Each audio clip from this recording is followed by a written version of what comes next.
1930s, bust their head. ODing on the beat, Narcan flow. We outside. We outside with it. That temperature's getting hot, we take it outside. You run your mouth up in this club, we take it outside. I got my killers with me, you won't make it outside. Outside, cause we outside. Before the COVID had the mess and we was outside. The Glock loaded, extra mag and it's outside. There's one west for that bag and we outside. We outside. I got the world in the palm of my hand. One west sleeve stretch, do it live on the gram. Had a whole world viewing. Click and subscribe. Had them niggas off the block, tell them shooters they want a job. I just put them on the payroll. When I get control them, I just mold them like they Play-Doh. Soldiers giving Halo, trying to get up at them pesos. 40 cows send you out of space, Jeff Bezos. And Jeff Bezos, leave you all boxed up. All cause my delivery, I be on that prime shit. Take you time to get with me. Got me like Vladimir, treat you like the Ukraine. Raid your little city, now you boating like Usain. Scope costs more than the rifle. I got new aim, fresh kick, spit with the blick. Not my shoe game. Used to have a dirty 30 tied to a shoestring. Now I got the Ruger 5 and 7. That's my boot thing. That temperature's getting hot, we take it outside. You run your mouth up in this club, we take it outside. I got my killers with me, you won't make it outside. Outside, cause we outside. Before the COVID had the mess and we was outside. The Glock loaded, extra mag and it's outside. There's one west for that bag and we outside. We outside. That temperature's getting hot, we take it outside. You run your mouth up in this club, we take it outside. I got my killers with me, you won't make it outside.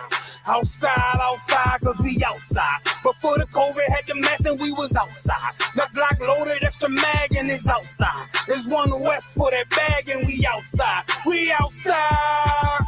I don't talk hardly, be there when you call me. Send them Philly clippers at your head like a baldy. Chopper get to roaring down your block like a Harley. No, this ain't a big hog, this the big dog. In your city, swinging through the jungle like it's pitfall. In the water wading, marching to my cadence. Big bursts of thunder in my hands like I'm reading. Shitty Mortal Kombat sounds, but I ain't playing. Look them in the eye before the war like a weigh-in. I'm up in the AM, politicking movements with that Draco from the vid because it's proven. Waiting on my brother out of bed, he ain't do shit. That's how life go. Win some, you lose. Seen a little nigga beat a big nigga out his shoes. Seen that nigga come back, pull up with a gun strap, rob everybody outside, told him run that. We outside.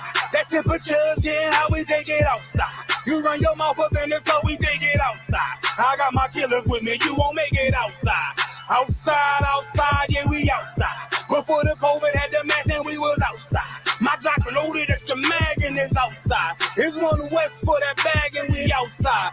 Outside, yeah, we outside. That temperature's getting hot, we take it outside. You run your mouth up in this club, we take it outside. I got my killers with me, you won't make it outside. We outside, and we outside. Outside, yeah, we outside. We outside, yeah, we outside. There's one west on them corners and we outside. We outside with it.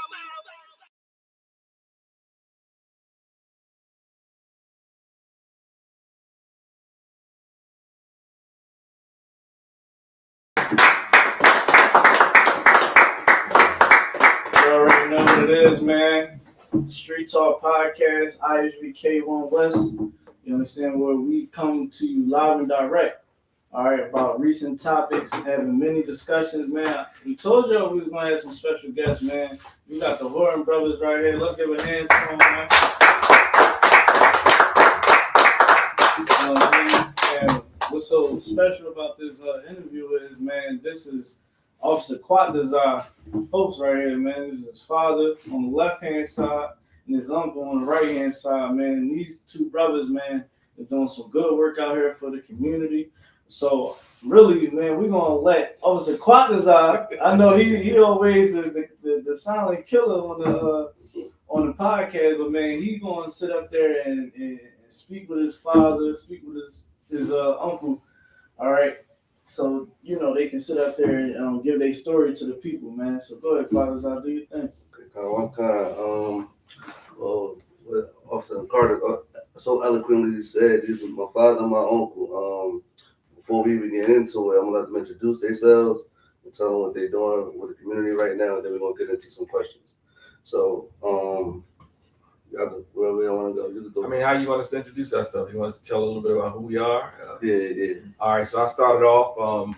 My name is Lee Horton. I'm his father. One of the things I want to start off with is talking about, my brother and I, we both spent 28 years in prison for a crime we didn't commit. We've been home now for 2.5 years, going on 3 years.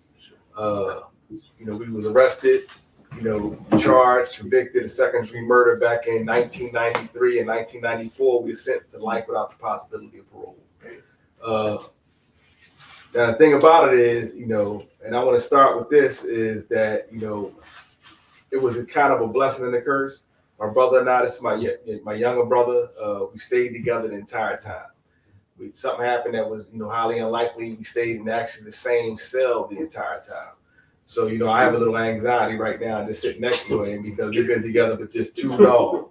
But, while we were in prison, we went to prison, product of Philadelphia's educational system. We went to prison as two individuals, innocent. We thought we was doing the right thing. I thought I did everything right. We grew up in some, tough places, lived in some tough places, but I managed to get out, get married, get a decent job, and was doing everything right. Not that I was an angel, but then from there on, we wound up in the justice system. No matter what we did, we still wound up in the justice system like so many other Black men and women. And, that's where we got our education. And when I say education, I'm not talking about your traditional education. This is what we learned about who we were as men, and we became men. And, in prison, we had a unique thing where we always talk about how we went from being students to teachers to instructors to creators of programs. We got really good at creating programs that help the men. Our goal in prison was to help the men become better in their own lives, but also to go home and change the community to make a better community. Now, to make a long story short, my brother and I, we fought our case for 28 years straight. We was in the law library. We educated ourselves. We became really good jailhouse lawyers. We made connections. We took advantage of every opportunity we could take advantage of. And, in 2012, February 12, 2012, we walked out of the prison doors. It wasn't an easy feat. It was a struggle, but we learned a lot of things doing it. And when we came home, I think in prison, we found out what our purpose was. Some people may look at going to prison as being, why me? And this is a detriment to my life. But I think that, I'm going to say this, we had a grandmother, Chris is my son's, Kwadaza's great grandmother. She used to always say, life gives you what life gives you. It's up to you to do something with it, because what are you going to do? You're not going to give it back. So we took what we had and built something off of that. We didn't look at it as being the worst thing in the world that could happen to us. So many other Black folks was in prison, and we looked at what our ancestors had gone through and said, what we're going through is nothing like what they're going through. So we made a plan, created a strategy, and at the end of the day, a lot of people didn't understand where we was going, but we knew we was going to achieve freedom. So now you got to sit before you right now. And I'm not going to talk the whole thing. I'm going to let my brother tell you a little bit about himself and how we got here, because both of us can't talk. How's everybody doing? Thank you for inviting us here. We appreciate that. So like Lee said, it's clear I am the youngest. I mean, everybody can see that. I mean, this is definitely my older sibling. I don't know if everybody can see that though. You always say that, but I don't know. But yeah, like Lee said, coming out, it was it was a tough transition, because like Lee said, we've been in prison for 28 years. Everything has changed. How people communicate with one another has changed big time. But coming out, we immediately was able to plug into the system because of a lot of the work that we did on the inside, and a lot of connections we made around politics, around organizations. So, we were able to plug into these organizations and get to work right away. We worked for one of the biggest Senate campaigns in the country, the John Fetterman campaign. We were intricate in helping him get elected to office. Not only that though, we also advocate on behalf of a lot of men that we left behind. We advocate in ways of, when we were on the inside, we got tired of seeing, judges on the bench that were hard-nosed judges. They didn't take into account, conditions people come out of, and we saw many judges, and we faced many judges as being unfair and biased, and so when we came on, we also wanted to change that narrative. So we began the process of being involved in the politics of helping judges get elected. It's a such thing as don't complain about the problem, get in there and be a part of the solution. And that's part of what we've been doing. And also advocating on behalf of other individuals. We correspond with the district attorney's office in ways where, we help, bring a perspective that sometimes, is not there, giving them a different view of the individuals that are incarcerated. And many of these individuals may have done the crime, and some may have not done the crime, but this is all about, second chances and helping to bring individuals who we believe will have a direct impact on society home. So that's one of the things that we've been involved in. And also, we've been involved in again, like I was saying, when we was on the inside, we was connecting with different politicians and organizations. And coming home, we connected with a lot of these different organizations. Like right now, our goal is, we want to help make Philadelphia safer. We want to help make the community that we come from safer. We know it's a whole lot of moving parts that go into that. But that is something that we're passionate about, and that's something that that we are in the process of doing. Now, let me just talk about Wellness Recovery Action Plan, which we would like to refer to as RAP. So the Wellness Recovery Action Plan is a process to help individuals who struggle through past trauma, or struggle through anger, frustration, mental health issues, addiction, you name it, whatever you're struggling through, Wellness Recovery Action Plan can help you, manage your life where you can have better outcomes. And basically, similar to, like Lee said, similar to what we did on the inside. This was one of a big program that we taught on the inside to the men to help them manage their lives while they were in that kind of situation, which also helped us to manage our lives better. So that's something that we're doing, and we've been doing it with a company called Advocates for Human Potential when we first came home. We also was doing it with, and we were doing it with this company, with different organizations, different other companies for their employees. But we also worked for a company called Shining Light, and we were, working with them from the standpoint of zooming into prisons around the country, helping men, who struggle with the whole host of issues that I just discussed, helping them to navigate through the prison life and helping them to manage their lives better where they were at, and also helping with individuals that were involved in gangs and things like that, to a lot of success. We did that for a while, and eventually we moved on to an organization called Step by Step, which we work with RAP right now, and we work with it in the confines of individuals with intellectual disabilities, with autism, and we also work with the military and doing this work as well, helping them work through PTSD and other traumas and things that they struggle through as well. Now, I said that to say this, we are in the process of working, with it in Philadelphia. We know that this program, has proven to work and be effective.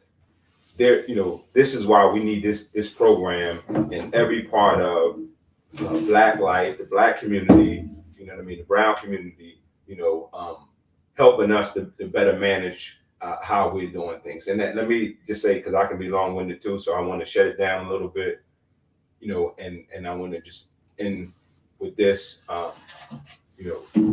This program has the potential to transform, to be a shift in how we do things.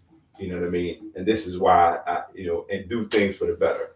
We got a lot of people that's angry. We got a lot of people that's frustrated, and it's showing itself in our streets and how people drive and how people treat each other, how they communicate with one another. And this program can make that difference to help us to communicate better with each other and treat each other better. Right. Okay. Yeah. Okay, now if I could, we probably have to do a part 2, because I definitely want to get into the program and how it started and where y'all got it from and all that type of stuff. But before we get into that, first we gotta, get to how y'all even got to the program, because in 1992, y'all were convicted with second-degree murder, correct? 1993. 1993. Okay, 1993, y'all was convicted with second-degree murder. And you're still a baby. Very, very, very little guy. Okay. With attitude. Oh yeah, big attitude.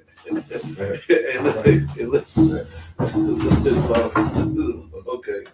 Now, so y'all was charged with second-degree murder and being an accomplice. Y'all describe the events that led up to your arrest, and how did y'all even get in that predicament in the first place? Well, I mean, how we got there was kind of, I don't want to say it was simple, but it was like, I don't know if you ever seen the movie with Hurricane Carter, and he's in the car with the guy when they first arrest him. It's the Denzel Washington character, and they pull up and they say, "We're looking for 2 guys," and he said, "Well, okay, any 2 will do." And that's where we was at. We were with someone who actually killed somebody earlier. We didn't know nothing about it, but at the end of the day, it was real quick. Just say unalived. Unalived. Okay, that's the new word for it. Yeah, because so on these apps, man, they get real weird with. Okay, I got you. So we was with somebody, and I'm gonna say this: allegedly unalived somebody. Mm-hmm. We never got into all the facts of that, because we didn't know anything about it.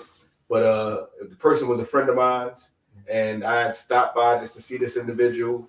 Got in the car, didn't drive, but maybe a couple blocks away, cops pulled us over, arrested us, charged us with murder, and there was a lot of other stuff that showed that we weren't a part of that, but they had charged us with murder in the second degree. Well, they charged us with murder in the first degree.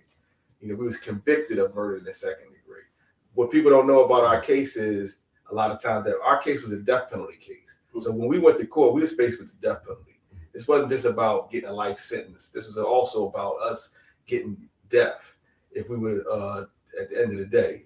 But, there was a lot of evidence to prove that we didn't have anything to do with this, but the police just didn't care. This was around the time of the so-called, crack cocaine era, mass incarceration.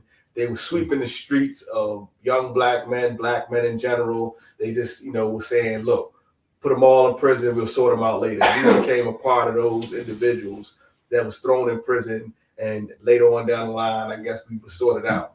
But they didn't care who they really put in prison. And if you go back and you do your research, you realize there was a lot of scandals going on, a lot of corruption in the police force, a lot of things was going on, and we became a part of victims of that. I got a question. Was that around that time? Like I was young, I was just being born.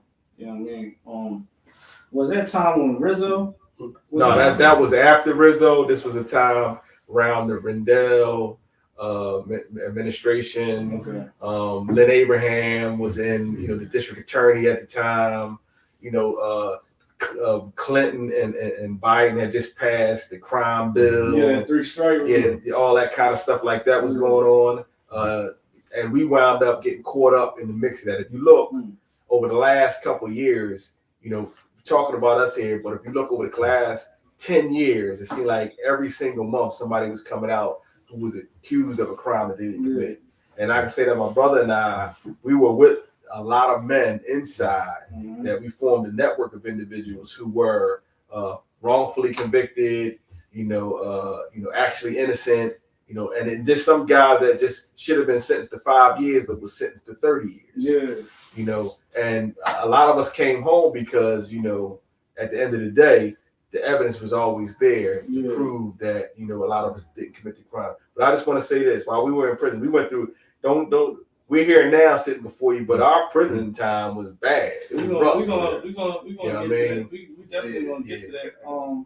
We basically I asked that question because, like you said, you said a lot of heavy things. I just got to interject if I could. It's so heavy because, when you look at that time period, right? I got family that was either hooked on crack, or was selling the crack, selling the coke, right?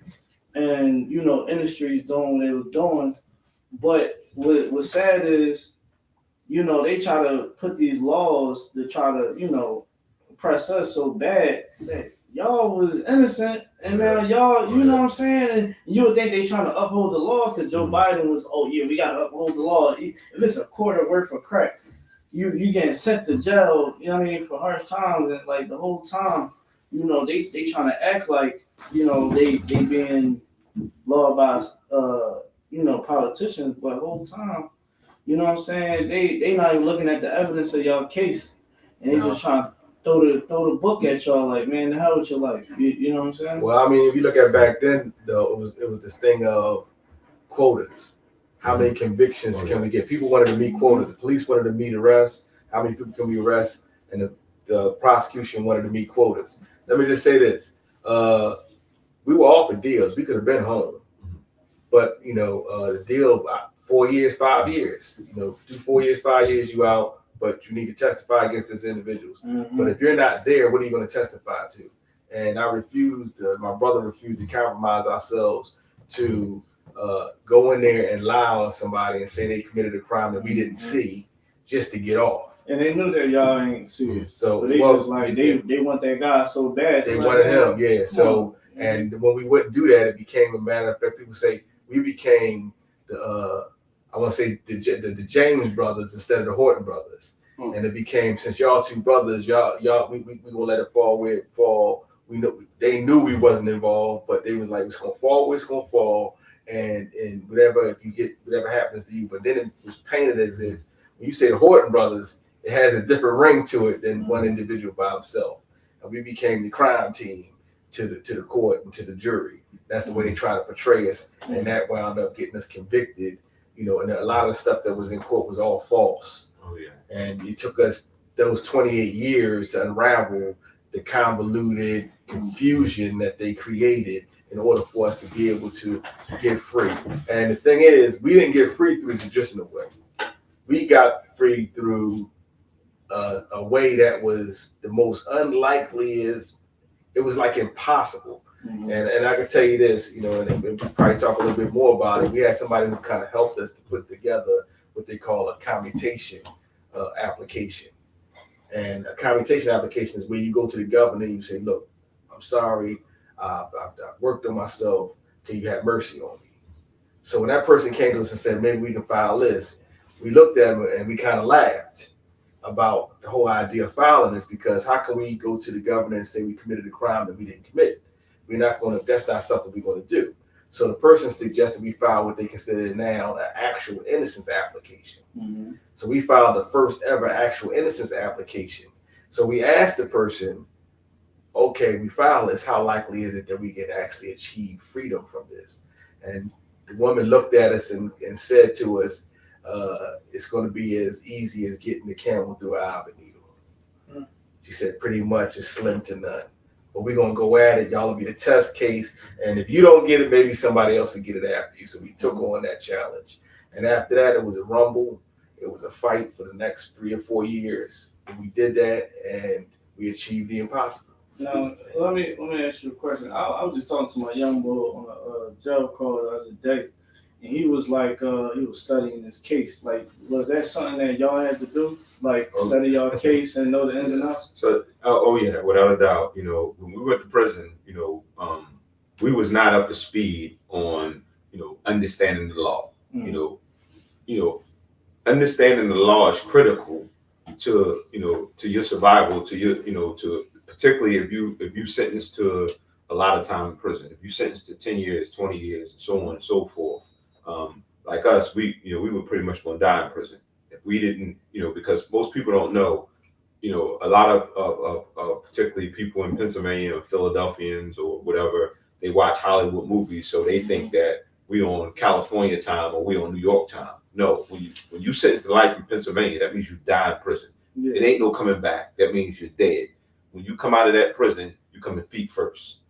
That was the difference. So you can imagine the place we was at, you know, when we first arrived at prison, you know, I mean, and I just want to give you a quick, you know, my brother and I had never had any kind of arrest where we had any contacts with the law. We come from a family where, you know, we were taught the value of hard work every single day. You play by the rules. This is how we're coming at it. You play by the rules and everything else will take care of itself. Right. But as you can see, that didn't work out for us. We still wound, despite our family, like Lee said, we grew up in some of the toughest neighborhoods in the city of Philadelphia, you know, but we managed to overcome all that because we had great parents, great people, family members that was always making sure we were doing the right thing.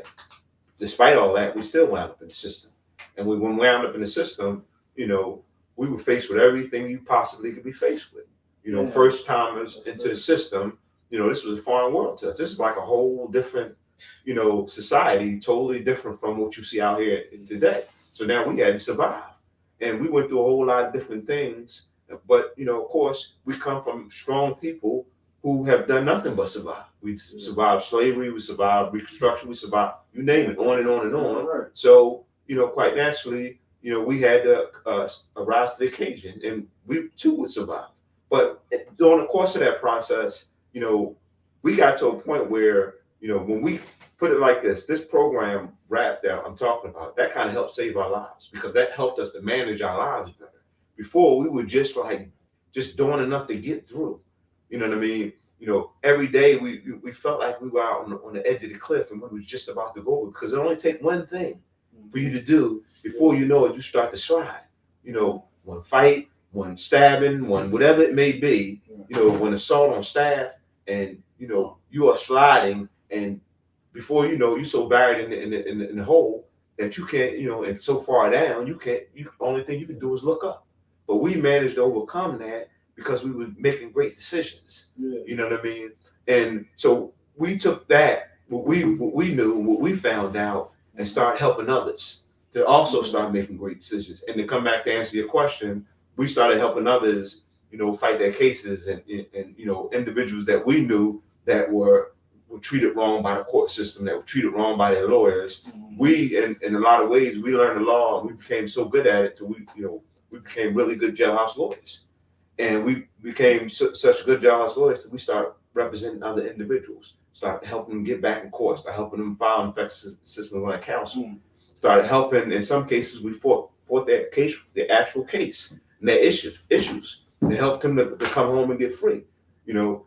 And we took our know-how and we started applying it to men because we got to a point where after 28 years, when you get on like the 21st year, you start resigning your face that it's a possibility that we may die in prison. We did not want to die in prison without having done something with purpose. And so our purpose became helping to make the men around us better, helping to send, like my brother said, helping to send men home, better people, better families, better husbands, better sons, better people, better individuals in their community. Yeah, brother, and let me say this though. That wasn't something that was well accepted.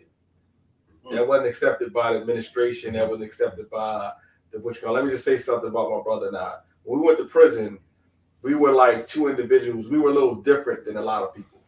Number one, we never played one game, period. That became a motto of ours. We don't play games. He'll tell you he didn't smile for 15 years straight. not crack a smile, didn't laugh. I can tell. Right? I can tell. Because, and when we looked around, we saw people playing basketball and checkers and chess. And our mind was like, we was a little bit, I'm gonna say we was a little bit militant in the fact that we was looking at it as like, right now, we at war for freedom right here. Yes, right. And why are you playing checkers? You don't take your life serious enough to be here in the trenches fighting every single minute of the hour to think of a way or to get out of these gates here, to get free. And that was our mindset. And so what separated us from a lot of people was that for the first 15 years, I never said one word to a police officer, to a guard. I didn't have any rap for him. I told him to open up the door, I'm going to the shower, I'm going to chow. That was it. No conversations. You know, years later, I changed that mindset because when you get to know people, you get to understand that a lot of times people are just doing what they need to do to survive also. But that helped us to, you know, one of the things we didn't talk about, we used to write for a lot of newsletters. So we used to advocate, you know, try to change the way we was thinking as a group of people on the inside to fight more so that more of us can get out. So we was heavily involved in the movement for freedom on the inside. So that kind of shaped us and how we think and view life right now. It prepared us. One of the things that we did was we knew when something happened with our lawyers. Our lawyers wasn't good lawyers. We got the mediocre lawyers like anybody else. You know, we had lawyers that weren't prepared for a death penalty case. We filed something and we went back in the very beginning trying to represent ourselves. I think one of the things that catapulted us into getting on hyper speed and educating ourselves was the way the judge treated us. We walked in before the judge, we told him, and we wasn't versed in the law, so we couldn't articulate exactly what the lawyer did wrong. We just know these lawyers did something wrong. He knew the lawyers did something wrong. But the way he berated us when we left and we was on that prison bus going back to the jail, me and him vowed that we're going to educate ourselves in a way where nobody would ever berate us in that way. We would always be able to speak and articulate ourselves in a way where people would understand what we meant. We would be able to express ourselves. And a part of what we was doing was, for us, we became jailhouse lawyers, but we don't take that lightly. We never charged anybody for legal work. You know, that was a part of our revenge. When we became jailhouse lawyers, that was revenge stuff. Because, like you said, we believe that, okay, the system thrives on us. The more of us in here, the better the system does. So in order for the system to really break the system down, we had to help as many people go home, but not just go home. We don't want to just get you out of jail for you to go tear the community up. We want to get you out, but we also want to send you home so that when you're home, you can start the process of building a better community. Even if it's just you going home and taking care of your family, taking care of your mother, or your sister, or your wife, or your girlfriend, whoever, your children, doing something, being out there, being an effective role model, not just being a model, but just being an effective role model for them, you know. And that became a part of our, like he said, we had to have a purpose, because for us, it was like, okay, we might die here. We fighting to come home, and then I want to tell you something. I talked about my grandma the first time, and we was in prison, and, you know, when my brother was really going through it in the very beginning, you know, because we lost everything. I had a home, I had 4 children, I had a wife, I had a pretty good job. He was fiance, get ready to get married. We was going forward. And now here we are. So my grandma, who was really an elder at the time, she hadn't come see us. Then she came to see us one time. And this was pretty much the last time we would ever see her. And, you know, grandma, we thought, you know, this is my grandma. She gonna come up. This is the lady that make the pancakes. She can fix everything. She gonna come home, talk to these folks. They gonna let us go. It's the way my mind was. You can see I'm not thinking in my right frame of mind because I'm deep in the belly of the beast. And she comes up and we're talking to her, and she tells us, after we complained for like 45 minutes, she put her hands on my hand and one hand on his. That meant shut up. I got it from here. Let me talk. And she told us, she said, because I told her how dark it was. I said, this is a dark place. These people here, it's cold-hearted, so on and so forth. And she told us, she said, well, if it's dark in there, she said, what I want you to do is I want you to light it up with hope. And she said, if it's cold in there, heat it up with love. And my brother and I, we kind of looked at each other because she was sitting in the middle, and I looked at him and he looked at me, and I knew what he was thinking. Grandma done lost her damn mind. Do she understand where we at? We in the penitentiary. Right. Grandma was giving you game, son. That it was Right. some wisdom that sometimes, like if I could, like sometimes that wisdom don't hit you. Like it's certain things that men above us that been doing this for years, they might say something to us. You know what I mean? And you know, when nobody else around or in the class, and be like, yo, huh? Like, why would he say something like that? Or why, you know what I mean? And eventually, one day, you just be sitting there. Like, we went through training, you know what I mean? And some of them things that they put us through, we was like, oh, we get it. You know what I mean? So that's love, man, that's needed out here, man. And I say that, and I bring that up to say this. We didn't recognize it then, but like you said, that was some wisdom that helped us years later to kind of see a way forward. And we began to step into what she said. You know, we started to treat, you know, we started, and with the help of the rap program, but we started to treat people differently. You know, for a long time, I was just angry. You know what I mean? I was around, I only associated with dudes I knew. I didn't mess with people I didn't know. But then I began to change that, and I began to do things in the community, because it's a community on the inside. It's a whole community of individuals on the inside, networks. It's a lot of men in there never coming home. They're going to die there. And they formed that community. And so we began to do things on the inside, and we went from being just two individuals on the inside to we began to do things on the inside that we became two influential individuals, to the point where, as though, you know, in 2012, we got out on February 12th, 2021. I think I said 2012 earlier. In 2012, we had to get a transfer, because one thing about prison is this: when you become influential, and like I said, we began to do things, light it up with hope, heat it up with love, and it drew people towards us. And we became like really influential in the institution, to the point where, though, in prison they think like this: if you can stop a fight, you can start a fight. And once you become somebody who can stop things or mediate and do things like that, they want to get you out of it. There was a time when, how devious these folks were, they wanted to split my brother and I up. And they wanted to send me out to Albion somewhere in close to Buffalo, and they wanted to send him somewhere else. And because they wanted to split us up, they could never really, you know, not to talk about all the negatives, but, you know, they could never really, they always thought we was up to something. You know, we're too good to be true. We were individuals with, I think, integrity, dignity, and so on and so forth. I got a quick question for you. Isn't prison supposed to rehabilitate brothers? No. But it's supposed to rehabilitate brothers, right? You would think that they changed the name and started saying corrections. House of Corrections. The Department of Corrections. That's what it's called, the DOC, the Department of Corrections. So but how can you, and this is the argument, this is a discussion on the inside, how can you rehabilitate what has never been habilitated? You know, a lot of us come in there, and we come from, you know, you got to look at it. Somebody said, you know, I was looking at something the other day, and it was like, how can all these other people get ahead, but us as Black people in America, it's hard for us to get ahead. Well, you look at these folks are not coming in with the same things that happened to them as happened to us. You know, we've been beat down and beat out of this whole idea of seeing things as an opportunity. Right. You know what I'm saying? You know, we had a lot, and it's been taken away from us, to the point where, as though, if you take a dog and you beat him and you beat him and you beat him because he tried to leave out the front door, and you can leave, at some point you can leave the front door open, that dog will never leave. Right. And if it's have puppies, the puppies won't even try to leave. Yeah, they train. We actually teach that in here, man. Right. We really deep dive into psychological warfare.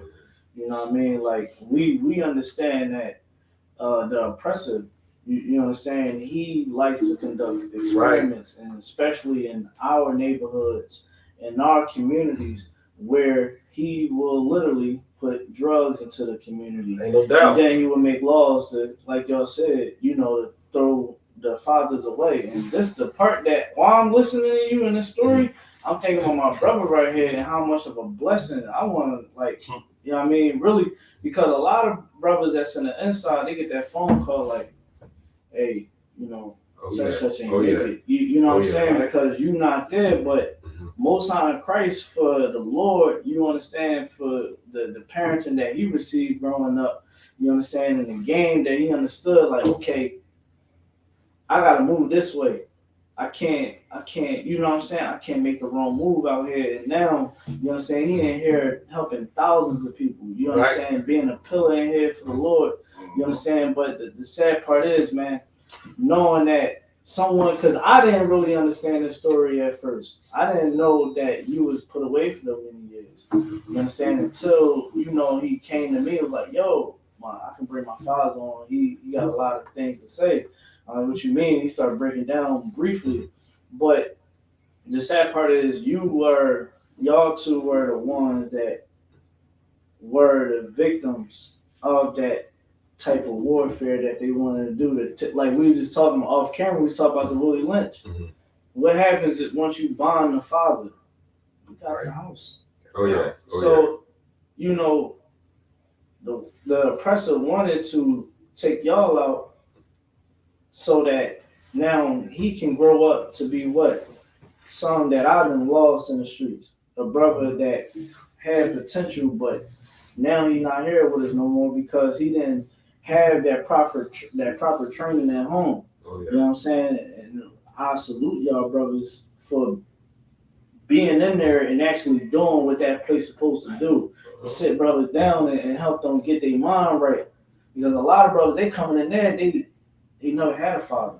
You know what I'm saying? Their mom was on drugs. They've been sexually abused sometime in their life.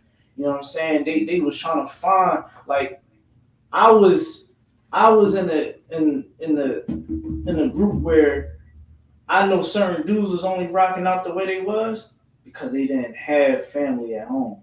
They didn't have someone to show them, yo, man, don't do that.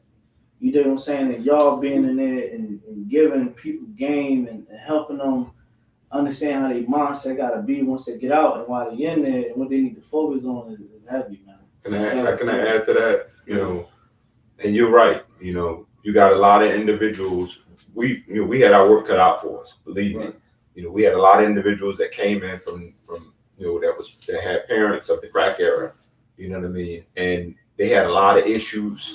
And, you know, many of them was just had no way forward, had no purpose, just wilding out, just doing whatever, you know. And you had, you know, we were fortunate. When we went to prison, we had a lot of men that was already there that were, you know, offering a level of mentorship to us to help us to understand how to navigate through this chaos and this rough seas. And that helped us to get it together. So of course you pay it forward. You know what I mean? That's what you do. You know, and like Lee said, I think the biggest thing that helped us is we spent those 28 years in prison studying and reading and learning, and you know what I mean? You know, we turned prison into our university. You know what I mean? And I think that was the difference. But not only did we did not keep it to ourselves, but we shared it with everyone else. Right. We did exactly like my brother said, what my grandmother said. We was able to step into it, you know.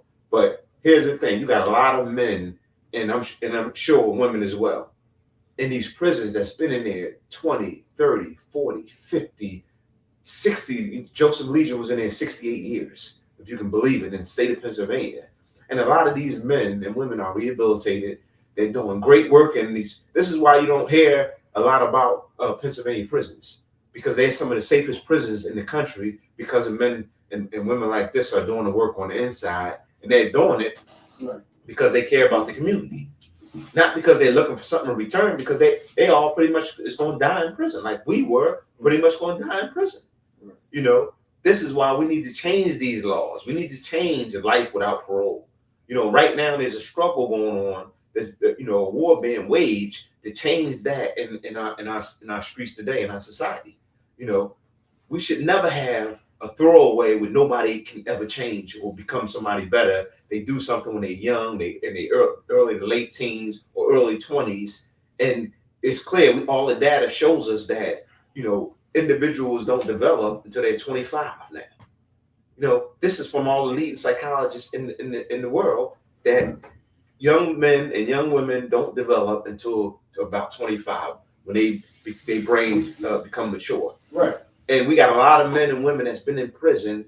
We saw all these men and women come out as juveniles, but we still got a lot of men and women that's in prison, that went to prison when they were really young. Yeah. And this is why we got to change these laws. You know what I mean? And this is why there's a movement right now to change these laws. And I'll ask your followers to join that movement and helping to lean on your politician or whoever to change this life without parole to life to parole for lifers. Well, and what's so heavy about what you're saying too, right? You know what I mean? I commend y'all brothers, because I can only imagine the trauma. I can only imagine how evil it was. Because the first thing I thought about, you know what I mean, I think the car went into it, was about Joe Biden. Like, I think it is horrifying that y'all went to jail. When you think about it, Bakar, y'all, like, they went to jail because Joe Biden signed off on every major and minor crime bill since 1972. You know what I mean? Two brothers, two strong brothers, family men who didn't break, a law in their life, get unjustly put in prison, by this devil. And then when they come out, this devil is the president. He's the president. The one that put you there, and he was a small-time politician, is now the president. And this is a strategic attack that they do to all Black and Latino and First Nation men and women. Like, it's rough when you think about it. If you really, because a lot of your brothers that are old enough to remember this. You grew up, had a strong grandmother, had a strong family system, had fathers in the household. You know what I mean? That's something that they didn't like. That's something that they didn't want our people to have. That's why they started to flood the drugs in our neighborhood. That's why they started, to separate fathers from the home. How do you do that? Lock them up. How do you do that? Put the drugs in the neighborhood to make them want, the ecstasy from their drug to actually wanting to be a father. Right. Like, the attack on our people was terrifying. And then when you get to prison, like you said, you got a lot of brothers and sisters in there, and you find out through psychology that they don't start to develop until they're 25. You don't think they know that? They know that. That's why they want brothers and sisters in there. But what they did not expect is for y'all brothers to go in there and start to change things. That's why they wanted to separate y'all. So hold on, man, these brothers in here, they ain't playing games. They don't even want to play basketball. They don't even want to play checkers. They wanted y'all to get in there and do something that a lot of brothers do when they go up in there. You get comfortable. You didn't get comfortable. Well, they used to do that too. They used to do that to our ancestors, man. Oh, yeah. You understand? That was something that they always do. Just go back in time into that Bible where they was like, hold on, we let this dude keep be alive, or let this man be here, man. He gonna raise up. He gonna destroy our money. That's why. Listen, that's why they used to hate Christ. Christ was a revolutionist. Oh yeah. You know what I'm saying? Christ the type of dude, you sent me to jail? I had a whole jail, you know what I'm saying, on one accord with me. Uncompromising. You know what I'm saying? Which y'all, and like he was saying, he brought Joe Biden, people wouldn't go vote for him. Like, how'd y'all feel when, I gotta ask y'all this. When he was running for presidency, right? And I can't say the words I want to say. His oppressive ass sat up there and said what he said on that radio show, saying that we ain't Black if we go vote for him. How y'all feel about that? Did y'all know about that? He said we not Black if we go vote for him. If we don't go vote for him. Joe Biden said, in his campaign against Trump, that if you don't vote for me, you're not Black. When you're responsible for locking up more Black men and women than anybody, right, because you spearheaded that campaign, the 3 strike rules with Bill and Hillary Clinton. Yeah. Oh yeah. He spearheaded it, but to be honest, it was him, it was Bill Clinton, it was a whole lot of Black folks who were politicians who were made to believe that there was no other solutions at the time. See, at the time, don't get me wrong, it wasn't a good time. They took mass incarceration, they took the crack cocaine era, they created the circumstance, the environment, and then they used that as a justification to put us in prison. And when people feel like they're desperate, when they feel like they can't do that, just like right now, people feel like they can't do anything with their communities, they just turn it over to the people who think they can do something with the community.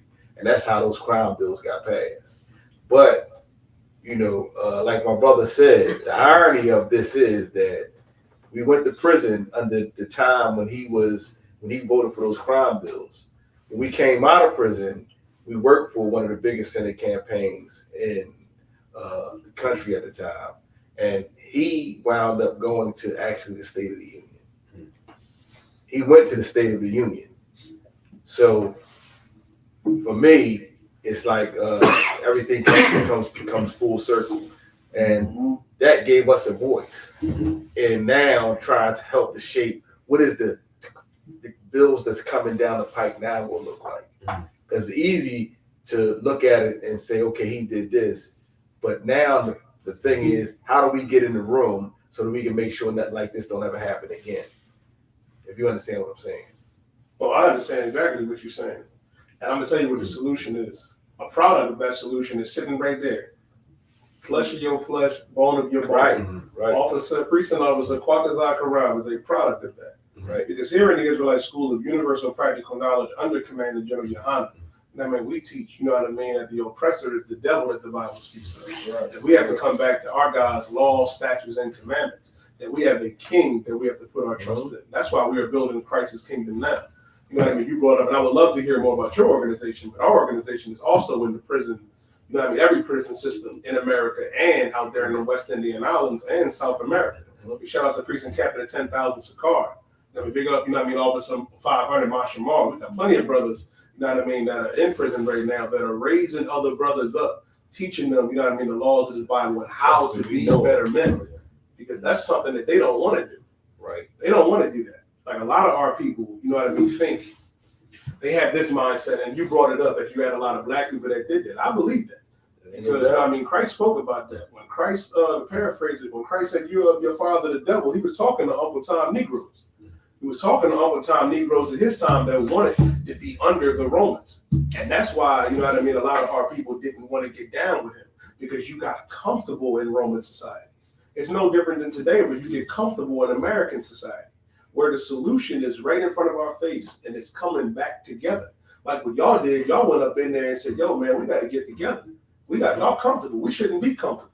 You know what I mean? They locking you down, and you know, they put you in here for nothing, put me in here for nothing. We have to fight. We have to do something. A lot of our people, you've seen it firsthand in there. Oh, yeah. We see it out here in the streets. A lot of our people don't even realize that they're comfortable in a trap. Whether you out there in them streets selling them drugs, whether you in that prison, whether, you know what I mean, if it's you in that church or that mosque, you don't realize, you know what I mean, that you're not supposed to be in this situation, that there is a better alternative. But it's going to take strong brothers, you know what I mean, to say that and put that out there and want to do it. But let me just say this: when you can train somebody to hate themselves, let me just use that terminology, and you say, and they don't know what freedom looks like because they've never really actually in their lives been what we consider free. Yeah. You'll see an individual drive down the street in his own neighborhood, eating a cheesesteak, put it in the bag, ball it up, and just throw it out the window. Because he don't realize that you are this community. Right. So when you throw your dirt onto the streets, you're throwing it onto yourself. Because this is where you live. This is where you wake up every day and walk outside. You know, freedom is a part of it. When they asked us a question, we came on, we talked to NPR, they said, "What do you consider freedom?" And I said, freedom for me is having responsibility in my community. That's what freedom is. Right. I've never had responsibility in my community. When I was home, I didn't understand what that meant. And now that I'm home, you know, doing something as simple as going out in the street and just cleaning up your block is revolutionary. Because we don't have a mindset that tells us that I'm gonna make my area where I live at with the children that's gonna come up look nice. We had that before. We was getting there, but things derailed us because when you begin to, it's like, and I'm a hip hop buff. I love hip hop. I don't like hip hop today, but I like hip hop yesterday. If you go back and you look at when Public Enemy and all of them was coming through, we had a mindset of revolution, fight the power, free our people. No matter which way they did it and whether we agreed with it, it was all to uplift the people. At some point, they said, we got to change direction to this because these people are starting to, you know, elevate. So now we need them to be talking about. Can I say a quick sidebar? I am jealous that y'all had that type of music back then because, yo, my first time hearing Public Enemy, I was a young boy. I'm in the car. Me and my pa, he had a green little Mustang, 90s joint. We in there, and he had a sound system. And I'm hearing this Public Enemy for the first time. I was like, oh, here. And I'm like, oh, here is, you know what I mean, Terminator X on there. It was Terminator X, the first joint I heard. He like, Terminator. I'm like, yo, this joint crazy. Like, y'all had all the good music, man. Like, y'all was able to be around when hip hop first was, you know what I mean, born. You know what I mean? Like, y'all can go to a house party now, Yeah. But if I can add to that, a song is just a song if your mind is not ready to hear it. You know, and let me just say this: when I went to prison, I went in as Dennis Horton, but when I came out as Freedom.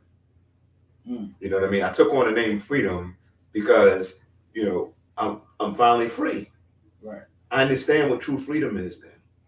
True freedom is working every single day to make lives better around you.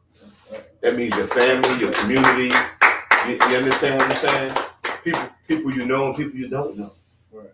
You know, and the true solution in a lot of the problems that we see in our community lies within all of us. It's not no one person. Right. In order for us to truly free ourselves, it's going to take all of us. And even some of us come to the table and don't know what true freedom is. True freedom is taking the time to listen to this podcast. You guys represent true freedom. You understand what I'm saying? You know, people who are doing the work represents true freedom, and we may not all be there, but we will get there if we're moving in the same direction. Yeah. You know, let me ask you a question. Like, I'm harder on men than women. I am too. Me, I'm a firm believer that I believe every man need to put on boots and be active in their community. Oh yeah. You understand? Like, I understand everybody ain't gonna do what we do in here, but at least you like. I respect it because, like, when I was growing up, I had my uncles, I had my pop, but in my neighborhood, when I wasn't at my mom's house, I had some nut-ass old heads. Like, some nut-ass old heads that I used to sit there, and all my homies, they'd be like, oh yeah, you know what I'm saying? They all hype for him, but, like, old heads was, my man's doing life right now. He was caught on red-handed, caught on camera. You know what I mean? A robbery that led to an unaliving. And, like, the old head that he wanted to go do it with, I never trusted him. But for some weird reason, I never trusted a light-skinned old head. I'm going to be honest. Never trusted a light-skinned old head. And the guy would come through the neighborhood. It was some old heads that you would see, they be like, yo, man, I got this job, man. Y'all trying, you know what I mean? They might do construction, whatever. They might got a cleaning business, or they might just try to drop some jewels. You know what I'm saying? I gravitated more towards them. But a lot of times, man, we got cats that be out here giving wrong information. You know what I'm saying? So, like, my question to y'all is, like, do y'all feel like that? Like, do y'all feel like every man, Black, Hispanic, American man, need to have them boots on in their community? Every we all need to have those boots in the community, but yet to realize that because of the crack cocaine area, the suckers are in control. It's the bottom line. The crack cocaine era cleared all the brothers away, those who were passed the torch, those who looked at. And when I grew up, I had individuals I looked at for my style, the way I dressed, the way I talked, the way I walked. And what I got from them, I modified it. Our generation modified it to fit the generation, but we knew that we had rules. We knew that we had community codes that we had to live by, you know. And when I grew up, if I would hide out to do bad things because I didn't want the people in the community to see me doing these bad things. Right. That was a part of the rules. I still don't curse in front of my father. I still don't curse in front of my father because I was raised to believe that wasn't something that we did. So, yeah, you need men in your community to be men. You know, right? Like right now, if you look at, I'm a person who likes to watch the animal kingdom and watch what animals do with each other. And if you notice, every animal out there, if it sees an animal that's a part of itself that's wounded, it'll pass it by. The lion will not eat a gazelle that's wounded already. It's going through the jungle and it sees the gazelle is there, it's injured. It won't eat that gazelle. It'll keep moving. We've been taught to eat our injured in our communities. Right. And that's where you have these dudes. I mean, if you go back, and I asked the question earlier, if you studied the Panthers, you say, well, how did they, they had a good thing going on at one time. They were building, they were doing this. Most people think the Panthers are known mostly for the guns. That's what's been sensationalized. The Panthers have been known mostly for their programs that a lot of them have been co-opted now. Yeah, they started with. They started with. A lot of people don't know these things. Like they were a community organization that did a lot of community work, but the sensationalism came from the guns. And that's a whole nother story. But if you study them, you realize that there was agent provocateurs within their midst. What I call the data suckers in control, who were creating situations. So you have all these dudes that come in, they're 35, 40 years old, they grab up a bunch of young boys, 18, 19, 20, put batteries in their backs, and they send them on their way. A lot of times I ask, is this by coincidence? Because every movement, every time we have people like this in those movements who create disruption and confusion and, do things like that. If you look at the end of every movement, at the end of the 60s and the 50s, we had black exploitation, if you want to call it that. Where all of a sudden now every movie come out and everything come out. First they would let us make a movie. Then every movie come out, we want to be a pimp. We want to be a hustler. Okay, that fades. We get the hip hop generation of Fight the Power and black African medallions and all that. And then after that African Bambaataa. Next thing you know, you get crack cocaine, but then you get the gangster era. Everybody wants to be a gangster. Everybody in the whole community wants to be a gangster. You know what I mean? So you go past that period, then you get to the 2000s, and we have a reawakening on police brutality. Then after you get past that era, you get drill rap. Every time we go through something positive that's building us up, there's always going to come something negative that's supported by the establishment to tear us back down. So it's like we move 2 steps forward, but we've been knocked back 5 steps. So every time those, I don't know, I don't get into all this Illuminati and all that stuff, but anytime those powers that be see communities growing and moving forward and being healthy and working together, something's established to help to destroy whatever's going on. I mean, a lot of times we don't realize that, far as the census go and things like that, population control, if you believe in any of that stuff, black men killing each other we're destroying a valuable resource within our community. I mean, we're destroying, I think, one of our most valuable resources. For every young black kid that kills another young black kid, 2 lives are being messed up, and we're not producing children. We're not producing the next generation. We don't know who haven't been produced. If somebody gets killed, you don't know who that person would have produced down the line. Not just himself, but who would that person have produced down the line? And what would that person have done if they'd had an opportunity to live? But the question we gotta always ask ourselves is why? Why do we have, and I think I was talking about this earlier, why do we have such aggression towards each other? One of the things we did when we was on this side, we changed that whole mindset. I took a vow that said I would never be violent towards another black man. And then my brother and I took it a step forward and said we was gonna be nonviolent when it came to black folks. What people told us is y'all crazy, y'all ends is out y'all mind. How y'all gonna do that in prison? But that was stepping into what my grandma said. So we started treating people differently. And the funny thing about it is we got more respect from individuals because, as a young brother told me one time, he said, I know y'all care about us, for real. Like, because I've been in situations where my mindset was like, go to what you know. Go straight to the fist. Because that's what I know. I grew up fighting. I grew up in North Philly. I grew up in areas, projects where you fought. somebody said something, did something, you just jumped on them. You know, and you know how to do that real fast. You jump on them, whatever you got to do to win the fight, you do that. But then I took it different. I started talking more. You know what I'm saying? Started trying to understand where we was coming from, becoming more of a mediator. So if dudes got in the situation, we stepped right in there. Oh, yeah. Got in between. So our cell door became the door everybody was knocking on. Yo, I got a problem down there. This boy down here, we going through this. We come down and we mediate. You know what I'm saying? Now the others, I remember I got a friend of mine.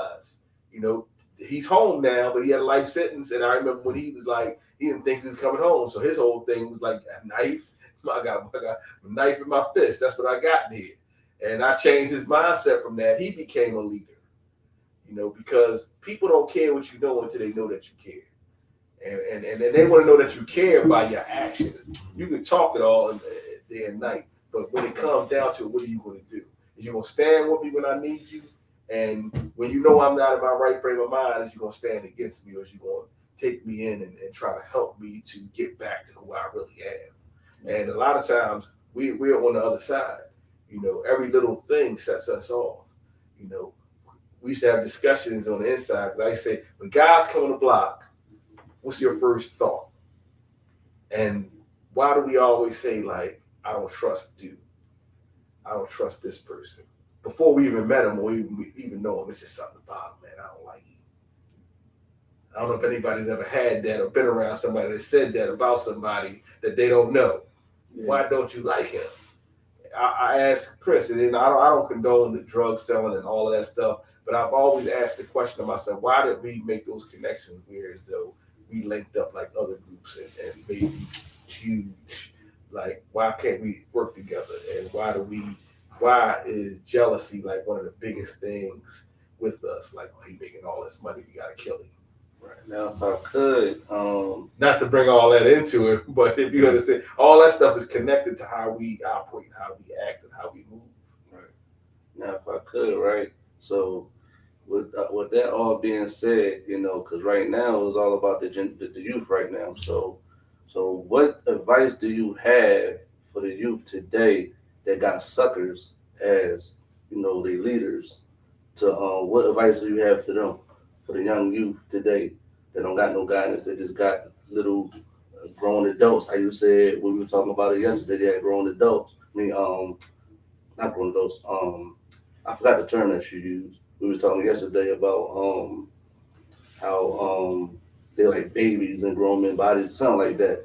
Leading the youth, grown up boys. Yeah, grown up boys. Like how would you give advice to someone to try to get them under your wing and listen to what you got to say versus listening to what they have to say? If I can go first on that, and I'll answer it this way, and really it's simple. It kind of been alluded to it already. I decided to gravitate towards individuals that was talking more positive to me. That was, you know what I mean, that was telling me things that was going to actually move me forward in a positive way. Now, I will answer the question this way, that, you know, one of the things about us that, you know, we became truth tellers when we was in prison. And the truth teller is somebody that's going to tell you what you need to hear, not what you want to hear. And those individuals that'll tell you what you need to hear instead of what you want to hear, that's the individual that you need to be locking arms with, that you need to be step by step with, because they're going to help lead you the right way instead of lead you the wrong way. As we used to say when I was growing up, they're going to lead you strong instead of lead you wrong. You know what I mean? So that's how I would answer that. So you feel like a lot of these young boys, they got that in their circle. They got more so the people that ain't going to tell them the truth than tell them the truth. I think you're right. I think they probably got more people that's going to not tell them the truth, that's going to tell them the truth. But here's the thing. At some point, you got to make a stand. Right. It's going to come a time where you got to decide where you going. Right. You know what I mean? Do with this clown or with this sucker, as my brother said, do this, what he's saying, line up with your vision of how you see your life playing out. If you see your life playing out and being in prison or dead in the streets, then listen to the sucker or listen to the idiot or listen to the fool.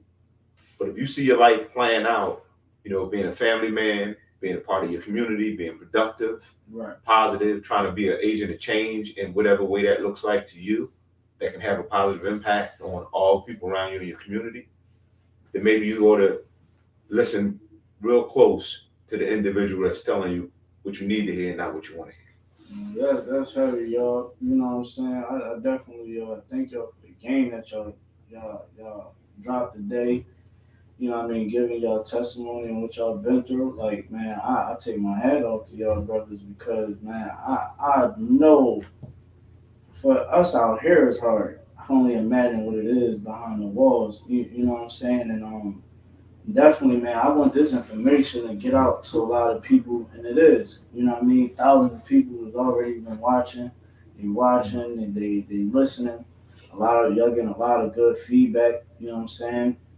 And we definitely thank y'all for coming on here, saying what y'all, giving y'all story, y'all background, and y'all mission. You know what I mean? Definitely, like, I salute any brother that is doing for the people. You understand what I'm saying? Because I'd rather that than see you not do nothing or causing harm to the community. You know what I'm saying?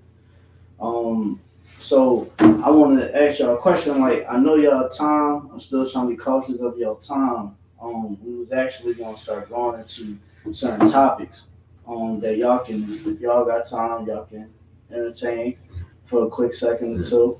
You know what I mean? You got maybe about 10 more minutes. 10 more minutes. All right, cool. So look, you know what I mean? We're gonna get to it. All right. So check it out, right? So right now, you got a lot of I gotta make sure TikTok sees make sure the chat can see. All right, so you got a lot of conversation going on right now about the battle of the sexes. You know what I mean? I know y'all done seen everything. Y'all like, what the hell did y'all do to the world right now? Right. You got young boy with purses. Yeah. You know what I mean? And skin tight jeans, and you know what I mean, and doing girl dances. But it was a question. It was a statement that this one chick stated, man. Her name is Jada Waiter. It is the baby mom massage on to Lil Baby. All right, and this is what she said. She said, "Men don't respect women like they used to." My question to y'all: is that true? Repeat the question. Men don't respect women. The statement is not a question. Men don't respect women like they used to. I'm asking y'all: is that true? Are you asking us? Yeah, I'm asking everybody in the room. I'm asking anybody in the room can speak. Anybody can put their input into it. I mean, in a sense, you said that if men don't respect men no more, don't respect women. Like men don't respect women no more the same way they used to back in the day. Go ahead. I think that's a fallacy. I think that's a false reality. You know, I think we had a way of some things we did well, and I think a lot of things we didn't do well. You know, once upon a time, it was okay to brutalize your wife or your woman. Right. Did that fall in line with how we treated women? And I'm talking about brutalizing right there in front in the street, because I was the man of the household, and this is how it goes. You know, it was okay. Once upon a time, it was okay for me to just cheat on my wife. Not take another wife, but cheat on my wife, cheat on my girlfriend, cheat on my, you know what I mean? Because this is the in a lot of ways we were socialized. So you saying that they been with sharing their man? This ain't nothing new. Yeah, you know what I'm saying? I'm just saying this, and the thing about as the men has seeming to got more feminine, the purse, and I mean we can go back and what we think the pimps come out of. Yo, when we go back and start looking at these pimps. Once upon a time, that it was cool. It was cool to walk around with your fingernails glossed, right? Your fingernails long, your hair all done up. You understand what I'm saying? And staying in a certain way, right? And also having a pocketbook back then. So this pocketbook thing has been coming and going with a certain. I gotta blame a certain group. Right, you know. I gotta blame the pimps. I was going to say that. No, nothing new under the sun. I mean, whatever's happening now has already happened before. It's happened many times before. A lot of this stuff has been around. Some of it's been in secret, and now it's out in the public, and everybody's like, "Whoa, where did this come from?" Well, it was always there. It was always there. Right. It's just that people did it in secrecy, and now they come. As far as the men respect the women differently. I think that goes back to the same thing about when they say, we hear people say, we want to go back to the 50s. Well, who the hell wants to go back to the 50s? What was back there for us? You know what I mean? So you can go back and did men treat women differently? There were certain things that was different. Things that, like my brother said, we could have did better. But I think that the culture's changed on both sides. Like back then, women didn't walk around with half they behind out. I mean, now it's like women are sometimes half naked. So while we have men walking around with, I looked at those big red boots that people wear. I'm gonna just put it on that. Like, people wear big boots and they wear different weird stuff that to me is weird. I'm just old school and stuff just looks crazy. So for somebody to actually have a purse, that happened before. That's not the tough guys. Was with the drug dealers in the 70s. They had purse. They carried purses. You understand what I'm saying? So now we're back to the gangster again carrying a purse. That's not new. So for me to see it, it's kind of weird in a way because I see these guys, and it's not just a satchel like they say. These are like Gucci purses and Prada bags and Birkendale bags or whatever they call them, and they got handles. They don't have a strap. These are people walking around with handles. But you got to look at who's promoting it. You know, anytime, I don't look at the people in the streets who do what they see people doing on TV or videos or things like that. We follow the music. James Brown said, "Black and I'm proud." Had an afro. Everybody would have got an afro. So I said, "I'm black and I'm proud." You get somebody on a video and he's talking about he's killing everybody. He's spinning the block. The young kid that's 10 years old that watches this and gets all enthusiastic about it, when he gets 13, 14, he's talking about he killing everybody. He gonna spin the block. Yeah. So we imitate what we see. And a lot of what we see in the streets are people doing these things are imitations.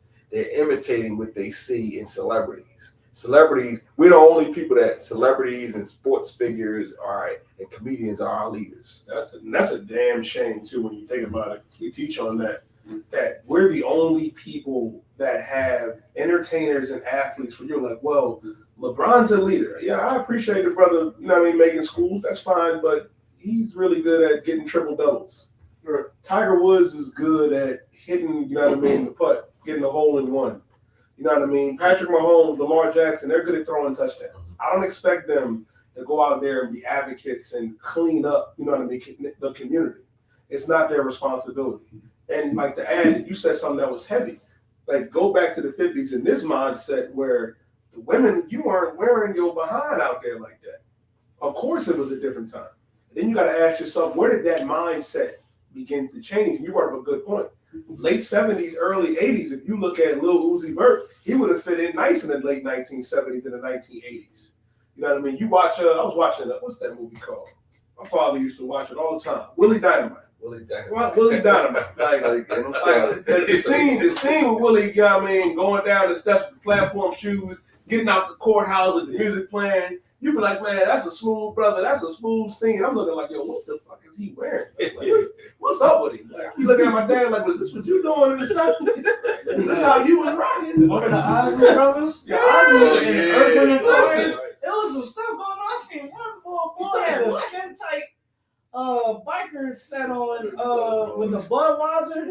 The light skinned niggas looking so sweet. But if you look at it, Snoop Dogg fashioned his whole style, this whole way he rapped off of the Mac. Yes, he did. Off of the Mac. The way he was talking, the way he was acting, and then they started bringing these dudes, these I can't even say what these guys were. These old, washed up pimp dudes, Don Juan and all these guys. They started elevating these guys. These guys had already played out. They was fading away, and these guys brought it back to life. Yeah. And then people saw that, and then everybody wanted to be a pimp rapper at one time.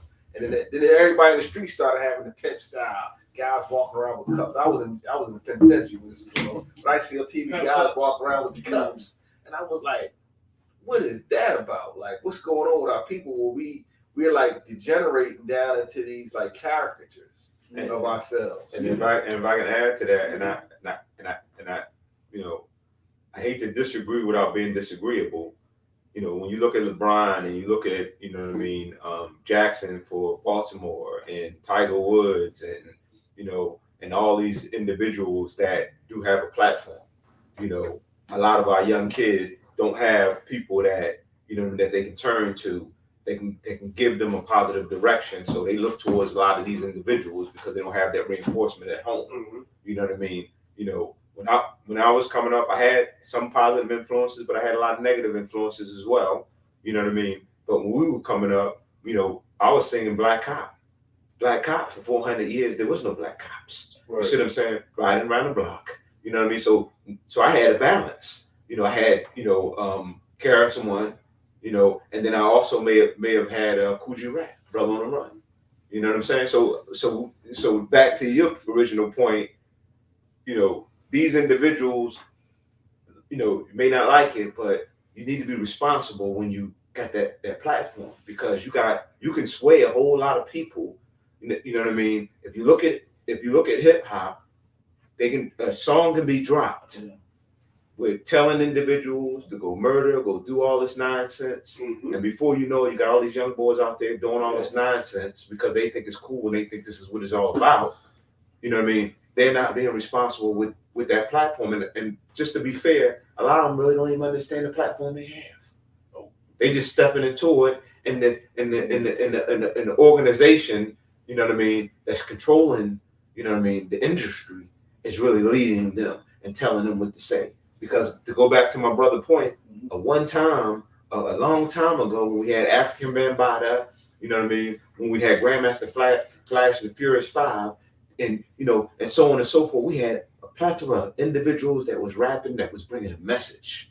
You know what I mean? That was helping individuals to see a way forward. Yeah. You know what I mean? They were being responsible, but the industry came along and said, "No, we changing that." Yeah. And that's when you all of a sudden, you know what I mean, when you start hearing this nigga that in every song. And what's heavy too about like what you were saying, and I'll add to it. And the reason why, it's not that they don't know that they have a platform. Scriptures say for the love of money. Mm-hmm. For the love of money. Oh yeah. You'll sell out for that dollar. Mm-hmm. You'll sell out. For those millions, it's the same reason why. If you look at like what went on with Kyrie Irving, he got ostracized for saying that we're the real Jews, and the Bible says so. We teach it. Mm-hmm. But he got ostracized. They made him apologize, and nobody in the NBA wanted to stand beside him. What's going on with Russell Wilson for the Broncos? They benched him because they didn't want him to get his money. Could you imagine, for the issues that we have as Black people, as Latinos, what would happen if we stuck together? See, and I already know from what y'all just told, I can already deduce that you are honorable men. Money can't sway you, because for the love of people, for the love of our own, it's bigger than that. But a lot of our people growing up in this hell condition, I mean, because hell is a condition. You see that dollar, you'll do any evil and disgusting act to get it, just to maintain it. We see it in the entertainment industry, not to change gears, about what Monique was talking about in the movie industry, and what Taraji P. Henson was talking about how they were misused, how they not making the money, how Oprah is able to just handle and do whatever they want, and these other white execs that's in Hollywood. Could you imagine if we stuck together? But for that love of that money, for love of that dollar, you don't want to do that. You'll sell a brother out quick. Yeah. And that's a damn shame. But here's the thing. Even when we do try to stick together, or we try to create a movement or something that we all can agree on and be involved with, there's always going to be a voice out there that says that the person at the top is a sellout. Oh, it's always. They're going to create that. I mean, I don't know how, if like I said, when you know your history, you know a lot. If you go and you study, and I know y'all probably know about COINTELPRO and all of that. Oh, we know. But if you go back and you look at the FBI files of Black America, they talk about, you know, disrupting the leadership within the community and making sure that no leaders really emerge. So they talked about, this is a Library of Congress, not nothing that I'm speaking on that I know about, that's not fact. The fact is that they had people planted in all of these communities around the country, all of our communities, where you had the person that would report on the shopkeeper who was emerging as a leader, the person who was just somebody who had a vocation that was teaching kids or teaching people on the block how to build this as a mason, as far as masonry, as far as bricklaying and stuff like that, and they were mentoring to groups of people, getting them to have a consciousness. They were reporting, and these people then disrupted, and they turned these folks. So they turned the community against them. So anytime you're out here, you're doing something with the community, and you're becoming popular, and the community is seeing you as a viable leader, you're gonna have that establishment, that power to be that's gonna come in, and it's gonna have to create a controversy so that people will look at you differently. Brother, what you're saying is so heavy, and I'll take it a step further. That goes all the way back to slavery. That goes all the way back to slavery. It happened at Denmark Beasley, down there in the Carolinas. He was organizing our brothers and sisters, and some Uncle Tom told on Denmark Beasley. Same thing, you know what I mean, what happened with Nat Turner. Went on with Sojourner Truth. It went on with Harriet Tubman. Hell, it went on with Christ. You had a Judas amongst Christ. That goes way back. That's a common theme with our people and what you got to watch out for. If you look at the 20s with Marcus Garvey's movement, he knew it, and he knew better. Yeah, you know what I mean? You had brothers infiltrate. You go on down and look at every prominent organization that we ever had. It's their goal with COINTELPRO to penetrate in there, get intel, and to shut them down. Because the last thing they want us to do is to come back together. That's why the attack through the music, through the social media, and what they put on television today to destroy our people and distort their minds, that is a never-ending cycle that they're going to have. And that's why it's up to us to break that. Right. That's why it's up to us to break that. And when you look at leadership, when you become a real leader, when you start to be a viable leader, you begin to become a leader for everybody. Because others start looking at you also. Other people start looking at you and start saying, okay, we can follow those individuals too. We see that they're doing what's right. We see that they're really building. We see that they're really producing something. Right. So now we want to be involved with that too. And so that's the issue right there. And when you want to keep people contained, they contain us in these environments. You know, one of the things that my brother and I did when we was in prison, we saw everything as an opportunity. You know, when people were seeing things that was like, oh, I want to do that, we saw it as an opportunity. They said, well, we got an opportunity to do this. Our hands went up. And then everything we did, we was building. You know, we didn't run around howling and screaming, we're building this. We just did it. And a lot of times we talk too much. We talk a lot about what we're doing, and then that gives people like that's like, okay, I'm ready to do this. And then people who don't want you to do it, they hear you say it, and then they start the process of preventing you from doing it. You know, what we did was we wanted to come home, we wanted to do a lot of things, we began doing it. We didn't tell everybody, well, we're helping people in the law library because that's revenge for putting us in jail for a crime we didn't commit. We didn't say that, we just did it. But we knew what we were doing. If I could, right? That's what type of that's the type of people we have became. We became a nation of people of, you got a good idea, but with no action, right? Right. I was on it's platforms that y'all can go on. Y'all might want to check it out. It's called Clubhouse. Clubhouse is a good one. Twitter Spaces is good, where you can actually, it's an app where you just speak to people.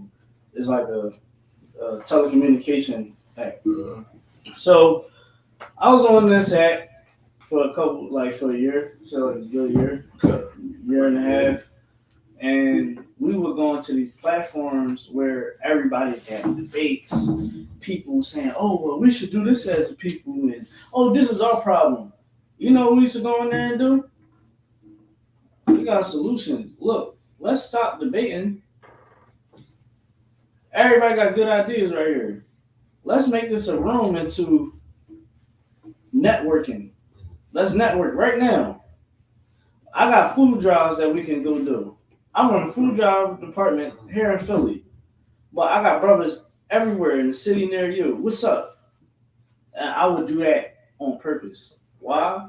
Just to show everybody in the room. I literally made the whole room quiet. People ain't say nothing for like 30 seconds. It was quiet. You know what happened when people came off their mic?